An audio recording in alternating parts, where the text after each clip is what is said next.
Okay, for something entirely different. Not a specific domain, but many domains. So I am going to talk about how generative AI is used in citizen science, but actually I'm going to talk a little bit more about how citizen science is just one way of doing the human-machine teaming, and that is actually going to help us in solving some of the key issues that we are facing. And so this is sort of a diagram that comes from a editorial of a recent special collection on AI and citizen science. And this is just to say that citizen science, for those of you who don't know, comprises both data collection and data analysis. We're all suffering from big data, but we can do both human in the loop and machine in the loop with citizen science. We've always been able to do that at some level, but we're really moving into that now, particularly with all the advances in AI.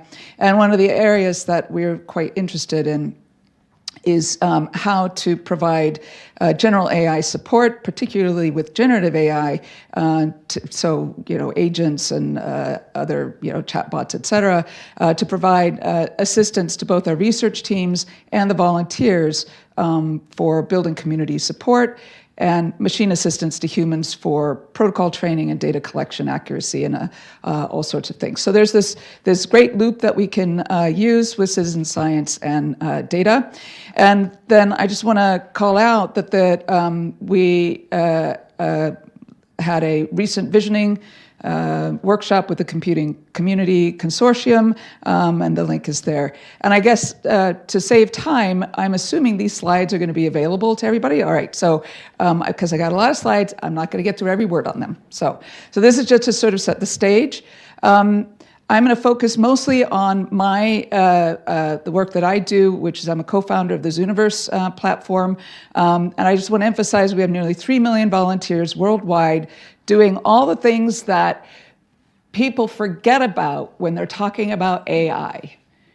The hard work of labeling, reinforcing, all of that stuff, that's where the stuff comes from to make the models that everybody uses. So I just re-emphasize this, okay?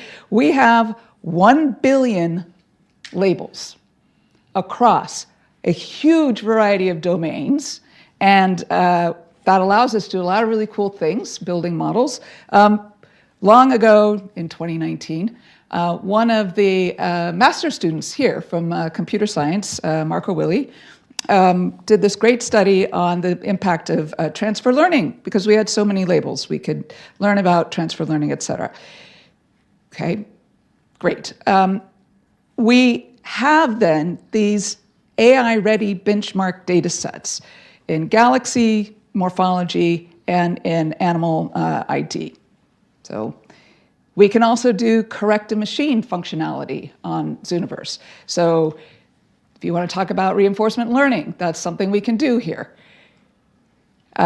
We also are integrated into, for example, the Rubin telescope science platform to help analyze the 20 terabytes of data a night that are coming in. And so we do have AI-ready cyber infrastructure already available. And so then that leads me to some of the use cases of GenAI. One of the things we can do, because we have so much data coming in specifically from these astronomical surveys, such as the Rubin telescope, such as the James Webb Space Telescope, so we're just drowning in data right now. So we can ask the question, how can we find scientifically interesting anomalies? Well, we can use GenAI in the sense of, in this particular case, again, train a GAN, get an encoder out, get the anomaly scores from that. So that's a machine predicted anomaly set, but those are not necessarily going to give us the most interesting scientific anomalies. So we ask our volunteers to participate by asking them what is interesting in a particular data set. We end up with a interesting locus where both the machines and the humans find preferentially interesting objects.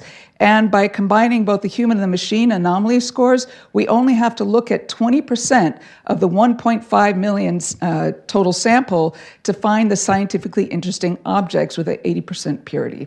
So those are the kinds of things that we can do with GenAI. We can also do things like look at the segmentation maps, the attention maps that are coming out of these GenAI models that we're building, and we can get the volunteers to actually correct those segmentation models and provide input to the correct the machines on that.